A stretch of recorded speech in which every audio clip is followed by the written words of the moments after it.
up, y'all? This is Life in Reality. I think like a month ago I got this damn grinder, and I got pissed off earlier today, and I slammed it down on the floor, and I can't get it open.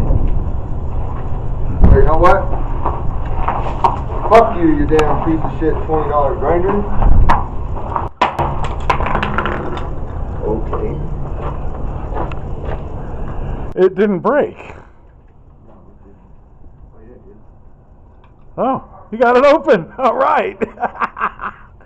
Well, that worked. Well, let's see if it closes now. No, it won't.